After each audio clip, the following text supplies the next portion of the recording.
people do need the structure, and they need to carve their day into a pattern of sprints and breaks. And if your day is in your control, then make sure that you have laid that out. Those sprints in optimal work, we call golden hours. Yeah. And so a golden hour is an hour that you have set aside and shaped in advance. And so we'll have to go through then, like, what does it actually take to shape the hour when you're about to start Can it? we go through? Yeah. But the other thing I just want to mention is, just as each time of work has to have a stop time, and that gives you intensity in that work, every step is like a little micro goal that gives you a micro win. And that win that you experience by finishing a step and checking it off, in fact, renews the part of our brain that generates effort, the striatum. The striatum really is renewed by wins that you have as you're making progress.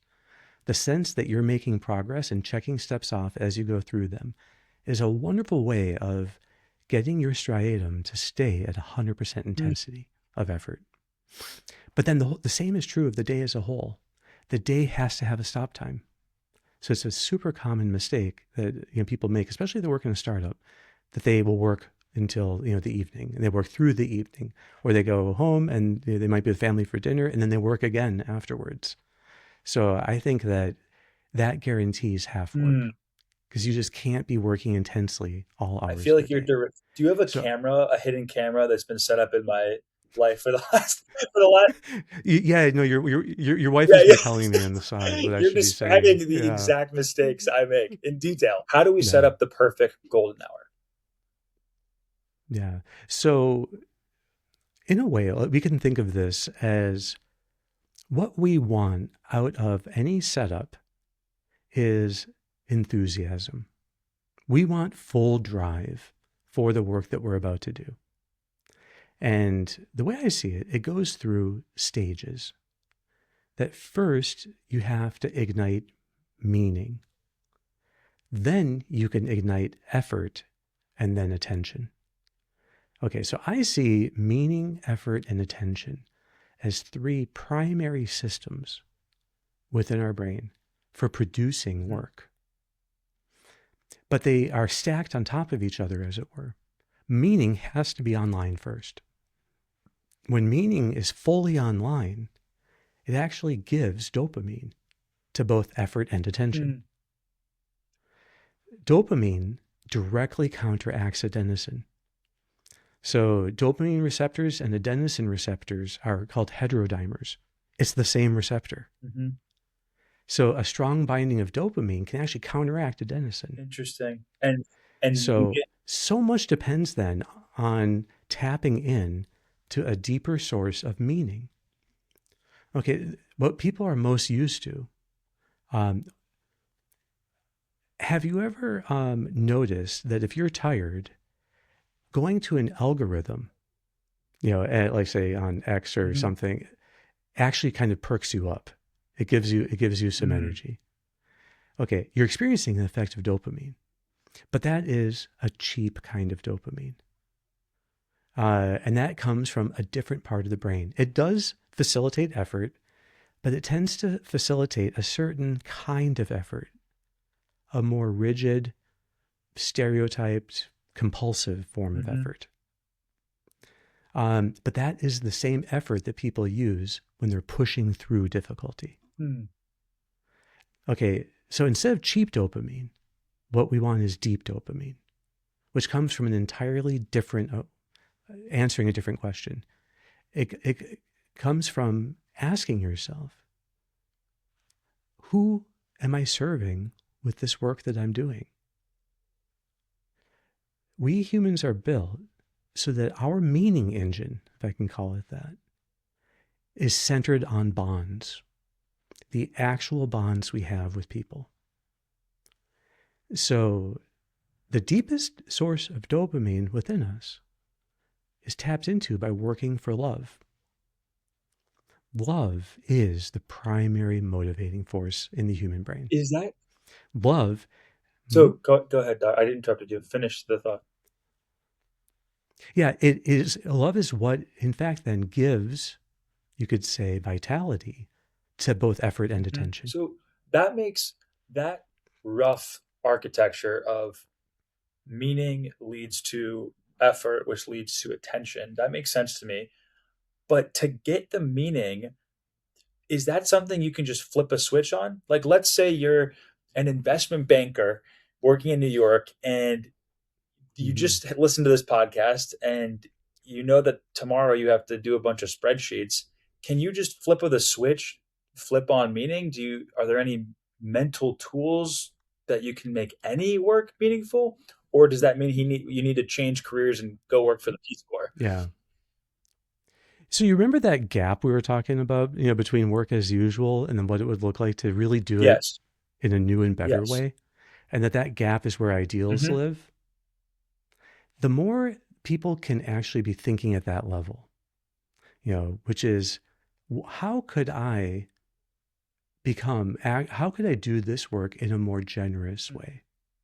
How could I do it in a more reliable, in a more humble, in a more patient, and more understanding?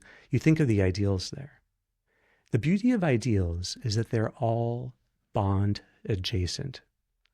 If you are aiming at becoming, throughout your whole day at work, you're working on becoming more understanding and patient with everyone you're dealing with.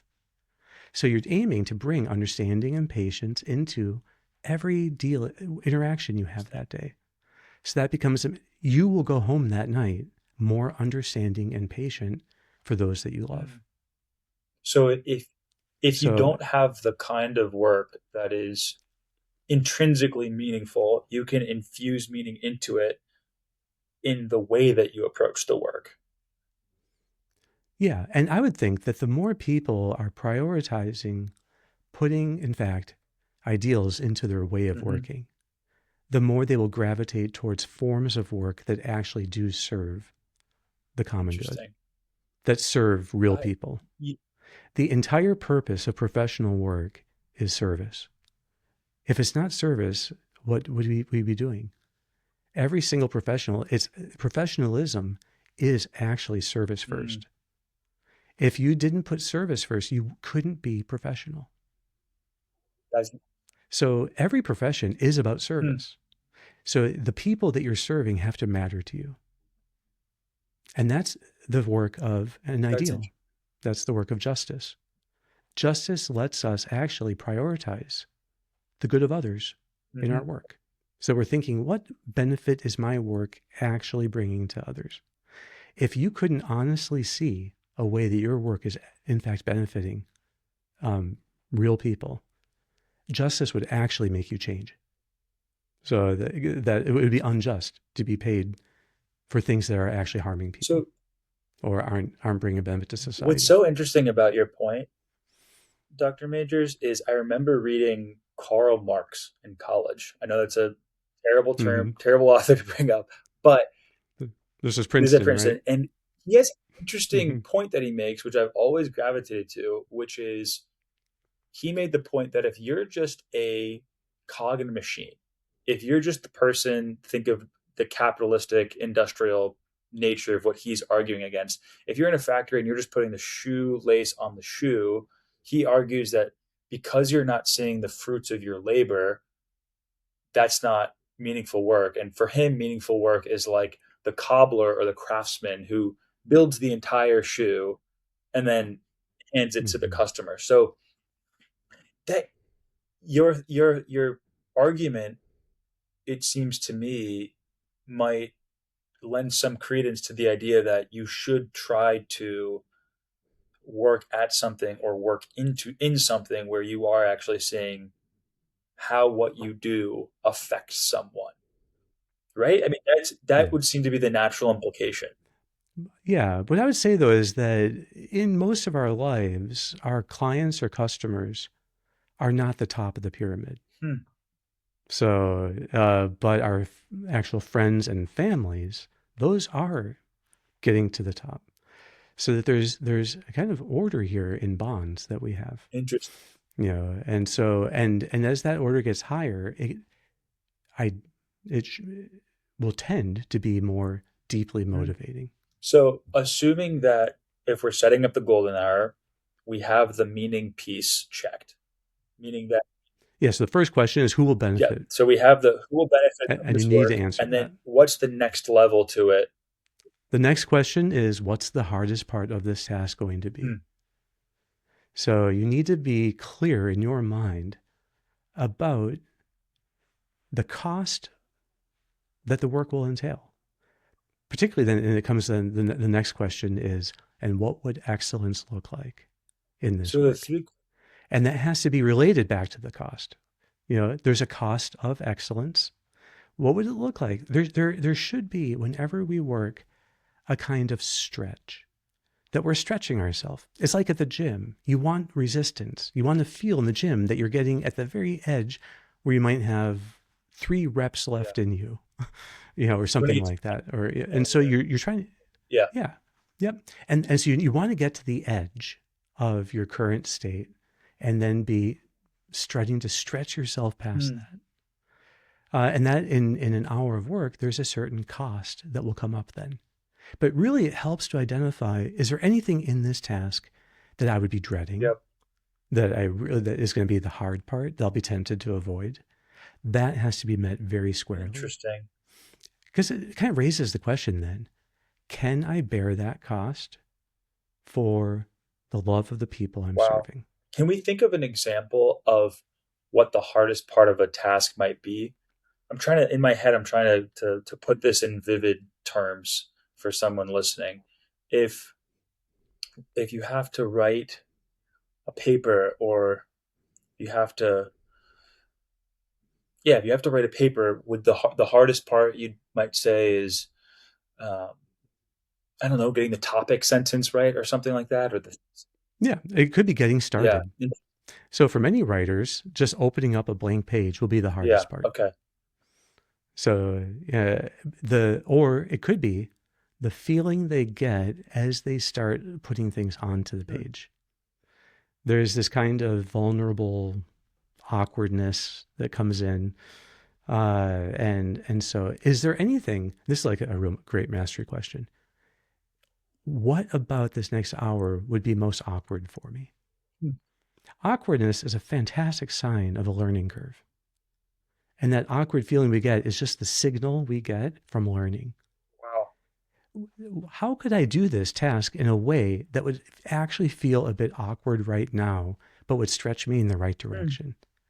So then the hardest part is doing this in a new way, doing it even though there's a sense of awkwardness.